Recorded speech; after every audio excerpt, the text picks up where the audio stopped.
Good afternoon, everyone, and welcome to Take Two Radio. I'm Pam, your host, and with me today making his debut is my new co-host for some of my music interviews, Mike Lidskin. And just a little bit about Mike, he's been an indie DJ for as long as the sun has hit the earth. That's a long time, too. Hey, Pam. That's the only part I didn't send you in the email. I wanted you to be surprised. That's hilarious. Yeah, you know, back before we even had sun, I was hosting an indie radio show called Swirl Radio, and it's so much fun. I'm so glad to be part of your show. This is wonderful what you're doing here, Pam. Well, thank you, and I'm very happy to have you. Our special guest today is a man of many hats, a songwriter, a studio producer, a radio host, and so on.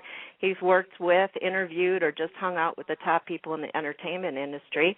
And I do believe that he may be on our phone, so let me pick up one of these calls and see if it's him. David, is that you? It is me, Pam. How are you doing? I'm doing well, thank you. How are you? I'm doing great. How's Mike? How you doing? Hey, pretty good. Nice to meet you, David. How are you? Nice to meet you guys, too. I appreciate it. Thanks for having me on. Oh, you're welcome. Thanks for joining us, and I hope you're feeling better now, you and your wife. Yeah, it was a rough week. We were in Vegas, and then we got sick there. Everybody was sick out there. And then, of course, flying home with the altitude, it just made it worse. Yeah. And then going on a little bit of sleep, and I had several little party deals I had to go to last week with several rock groups, and so that didn't help any. Oh, wow. Fun, but it didn't help my health. So you don't always leave Vegas empty-handed, then? Right? No, you don't always leave empty-handed, but most of the time you do. Yeah. You do. Well, like I tell my kids, don't do that again. Good interviews and some good ideas and good memories, but that's about it. Empty pocketbook. So. Oh, man. Well, I try not to go there too often because I usually come home empty-handed. So well, you're smart, Pam. You're smart. Some of us aren't that smart. Well, first of all, David, I want to congratulate you on your show debut on February 7th, the David Mobley Show. And thank you. You're welcome. Yeah. Well, we already had a couple of radio shows we've done in the last couple of years, and they did real well, but it was just taking too much of my time up. So we took a little hiatus for a few months and did this album with the originator, the founder of AC/DC, and it has. We got signed to a label out of Paris, and which was about 3 weeks ago, and the album took off like crazy. Oh, and that's so in fact, I just got contacted yesterday about it, and because we had no idea, and they told me it's just going, it's on fire. Wow, so now that's David Evans, right? That's Dave Evans, yeah, Dave Evans, and then another gentleman here by the name of John Nitsinger. He's kind of known as the Texas Tornado. I mean, he's from back in the 70s, and he can still play. I mean, he's just like Clapton. I mean, he's that good, and he's been compared to he's been put in, I believe, in the top 10 category, if I'm not mistaken, of best guitar players ever. Wow. And he's played with just about, Alice Cooper picked him to go on tour with him. He played with one of the guys from Emerson, Lake and Palmer, formed a band with them. He's played with Sly and the Family Stone, B.B. King, you name it. So, and he was signed with Capitol Records for several years back in the 70s, and had several top 10 hits. So, I knew him for a long time, since the 70s. We kind of grew up. Actually, we grew up on the same street when we were kids. He's about 4 years older than I was, so he probably beat me up back then. But but as we got a little older and got in school and stuff, he was already a little bit ahead of me. But I've stayed in contact with him over the years, and so. There was a picture of me and him. We were doing something here in Dallas, and we were on stage together. And I was up there playing tambourine and acting goofy, and John was up there playing. And there was a picture taken of us, and we put it on Facebook. Well, Dave Evans was over in Australia, and he happened to see it. Well, he had worked with John one time back in the 80s. and said, "Hey, Dave," he Facebooked me, and he said, "Hey, Dave, I think I know that guy." And so I said, "Well, when you come to town, let's hook up and party," which I never figured would really happen. Mm-hmm. And so all of a sudden I got a phone call about a year and a half later, and it was Dave, and he was in Dallas, and he goes, "Hey, I'm ready."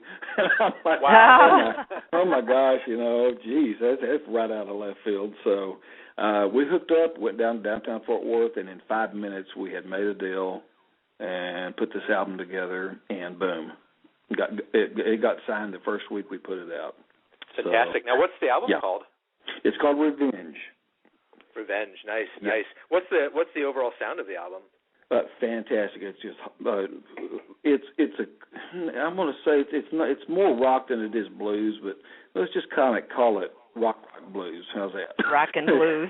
Yeah, rock and blues. Yeah, it's 10 just smoking hot rocking songs. They're all. I mean, I really, if somebody held a gun to my head and said, pick one, I couldn't. They're all equal. And I think the record label heard that too, and in fact we've already got a label out of Australia, New Zealand, one out of South America, and we're real close to signing one here in the States. I can't give the name of that one yet, but I can tell you we have signed with Bad Reputation Records out of Paris, France. Good. And it has, and that's the one that contacted me and told me that it's just really taken off. So we're happy. Wow. I can't wait till we get a chance. I can't wait till we get to hear the music. Yeah. So and the show's doing great too. We're on in fact, we just finished taping. That's another reason I'm a little wore out right now. I apologize if I sound. We've been up since 4:00 this morning because we missed all of this time, and I couldn't talk up to Thursday. And I had a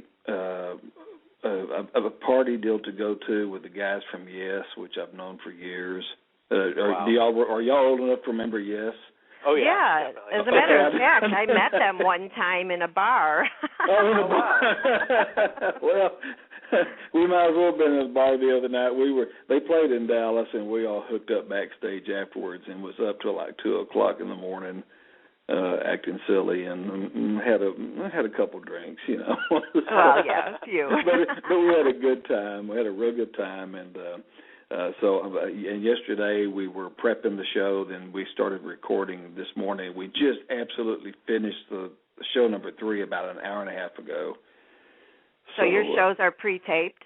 Yeah, we pre-tape them. I'm not brave enough to try and do anything live.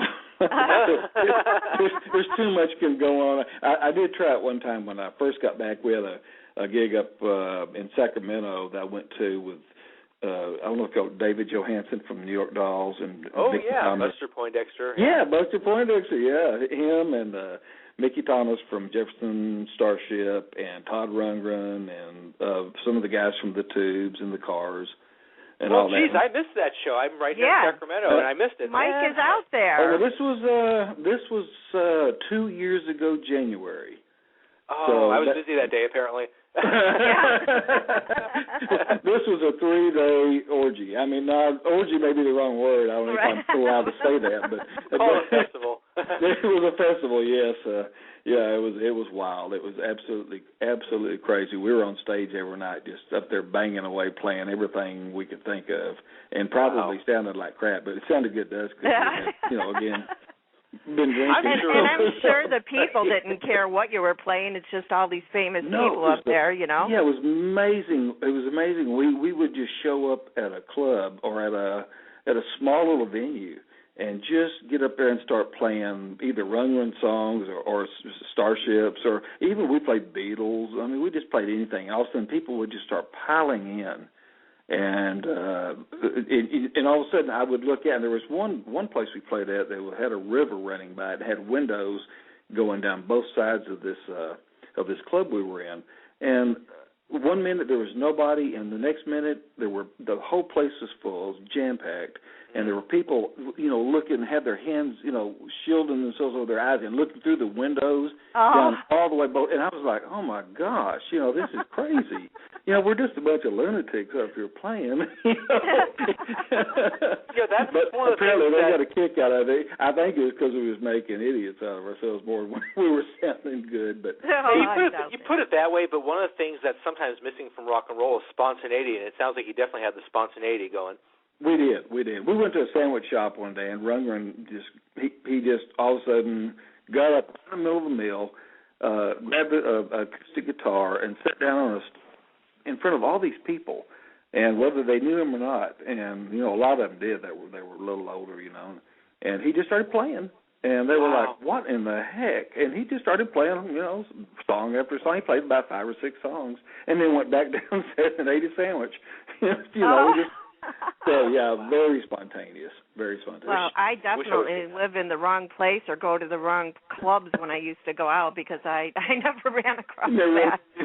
Well, that's very seldom do you see anything like that. That was only, I think maybe only in Sacramento or only in California probably. Oh, okay. I never see that here. I've seen it in Dallas a couple times way back in the 60s. The Monkees did it one day. Do y'all remember the Monkees? Oh, yes. Okay, well they did it one day. They were over in Dallas. So it was in their heyday too, and they showed up at a show. Oh my gosh, can't think. It's called Something Else with Ron Chapman. I don't know if y'all have ever heard of him or not. He's retired now, I believe, but he had a 4:00 show all the kids listened to, and so we all just tuned in and watched him. Ron spun all the latest stuff, and they had Go-Go Girls up there dancing. And all of a sudden, the Monkees just piled in there and started playing, and right just out of nowhere. I don't even think they weren't announced or anything. And I just happened to be over in the and I was still in high school when this all went on. In fact, I was in junior high to be exact. We're all dating ourselves here, aren't we? Oh, boy. If I'm not mistaken, I was in the 7th grade when that happened.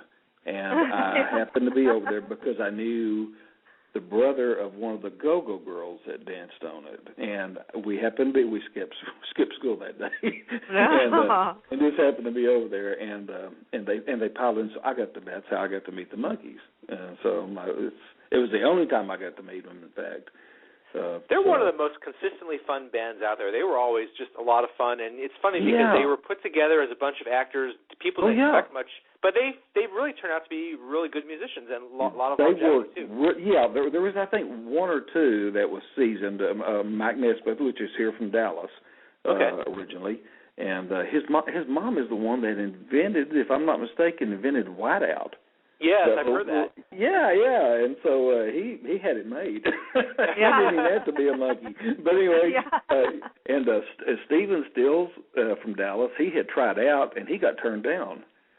Wow, I can't even imagine, Nesmith, Torque, Jones, and Stills. That would be weird. Yeah. Well, Mickey Dolenz, had a little part in, I think, something called Circus Boy. He had a little bit of acting. And Davy Jones had done, I can't think of the English show. It was something. I can't think of the name of it offhand, but he had a little bit too. And Peter Tork he had some musical background. So really, Michael Nesmith and Peter Tork were the only 2 that had actual musical background. And so they all 4 they were determined to become musicians and not be having to lip sync and have others do everything for them. Yeah, like the Partridge Family. Yeah. Well, in fact, I just got off the phone with Carol Kay, which was a session player, a bass session player that played on every single thing you can imagine out of the 60s. Every movie, every hour show, and just about every song that you heard on the radio, Carol played bass. She was the session player because most of the guys that were in the bands just quite weren't good enough, and they used session